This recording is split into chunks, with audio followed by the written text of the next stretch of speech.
It's been a decade since the Accessibility for Ontarians with Disabilities Act became law, and yet the majority of businesses in this province are still not respecting the legislation, according to the government's own information. David Lepofsky, chair of the AODA Alliance, is concerned that this government will be conducting fewer compliance inspections of businesses. We heard from David yesterday. Here's some of what he has to say.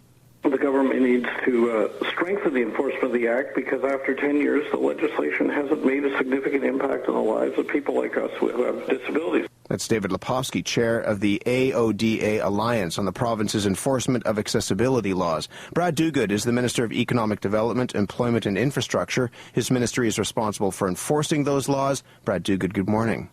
Good morning, Matt. How are you? I'm well, thanks. 60% of Ontario businesses are not making their requirements when it comes to being accessible. Why is that the case? Well, for the most part, this act is being phased in over 20 years. So it's a moving target for businesses. New standards are coming on. Now there's 5 accessibility standards. There's going to be more to come. So it's still in the process of being implemented. Having 40% compliance to me isn't acceptable at this point in time, but at the same time, we have to make sure that we recognize there's a lot of businesses, and this, I think, is the challenge, that still don't know that what their responsibilities are, number one. And number two, I think this is key, businesses don't realize what a competitive advantage it is for them to become accessible. So I think that's where our challenge lies. But as you say, it's a moving target, but your own data shows that in 2014, the targets that you set aren't being met. So why would the government look then at pulling back on enforcement and on audits as to whether those targets are actually being achieved?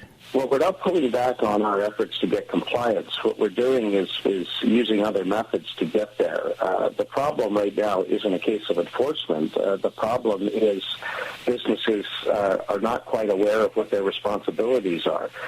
So the first thing we have to do is make them aware. So we're putting resources into, for instance, in the fall, we had a very significant campaign, a publicity campaign that involved radio ads and, among other things. And that really increased our compliance significantly during that period. And we received, during the course of that campaign, over 48,000 visits to our website, 18,000 calls to our help desk, 30,000 interactions on social media. So what that tells me is there's an appetite for businesses to understand what it is they have to do. And I think it's not fair to a small business or medium-sized business to tell them that send an enforcement officer or write them a ticket without them knowing what their responsibilities are. It's our job to make sure they know that. That's what we're focusing on now. What it tells Mayo Moran, which is the person who put together the report on whether businesses in this province are actually meeting the guidelines or not, is that enforcement is needed. One of her key recommendations from the report is high visibility enforcement of these efforts. You're reducing them from 2,000 a year to something like 1,200 audits a year. So why are you ignoring what she is recommending? Well, we're actually not. What she's asked us to do is make enforcement more transparent, so people know that when we are enforcing this act, that it's public. And we've agreed to do that. In fact, she wanted us to have a compliance action plan made public, and we've already done that. So her recommendations actually are very much in line with where we're going. But her real thrust in this, in the report, is that Ontario is not moving quickly enough to reach the 2025 goal of full accessibility. I want to read something to you that one of your predecessors put together, which was Marie Butriani, who, when the legislature passed the Disabilities Act, said what was missing in the previous act was enforcement compliance. When you leave it to the goodwill of the people, it doesn't get done. What's changed since then? Well, there's two things. Number one, you can't enforce an act that businesses aren't aware of what their responsibilities are. So the first thing we need to do is make businesses more aware. And we're doing that through a number of different initiatives. There's the advertising campaign. We also have a partnership with the Ontario Chamber of Commerce where we're reaching out to businesses and educating them on what they need to do. Secondly, and this is the key, and I just recently appointed David Onley as our special advisor, and this is something we're working very, very closely on. We need to make sure that businesses are aware of why there's a competitive advantage for them to become accessible. We don't want businesses just to reach a standard. We want them to go beyond the standard. And there's a really good business case for businesses across this province to do this. In fact, the Martin Institute indicates that there's $7.9 billion in our economy if we can become more accessible. So, Matt, what I'm saying is I don't want to come in and take a really hard approach on businesses and turn them off.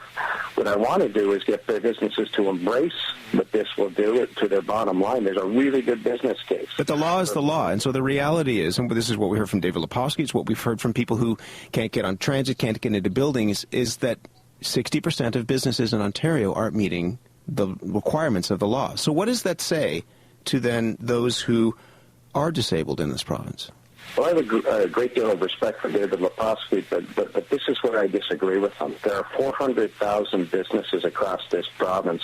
What Mr. Lepofsky is asking me to do is put together what I would call an accessibility police force to go out to these businesses. 400,000 businesses, that would be a huge undertaking. And all you would do is force businesses to find ways around the legislation rather than embrace it. Or you would get them to make their businesses accessible. That's exactly what we're going to do, but we want to do that by educating the business community on the competitive advantages to being accessible, and they're real. We have a growing pool of people with disabilities that right now are not getting access to employment, need to be getting access to employment. It's a huge talent pool. We have all kinds of data to show that if businesses open their doors to those folks, their productivity is going to go up, their bottom line is going to go up. So we need to make sure that our business community in Ontario is embracing this effort. Then we can have a more effective enforcement campaign. We'll leave it there. Brad Duguid, I do appreciate your perspective on this. Thank you. Thanks, Matt. Brad Duguid, Minister of Economic Development, Employment and Infrastructure, talking about why 60% of businesses in Ontario aren't meeting the Accessibility of Ontarians with Disabilities Act and what his government is hoping to do about that.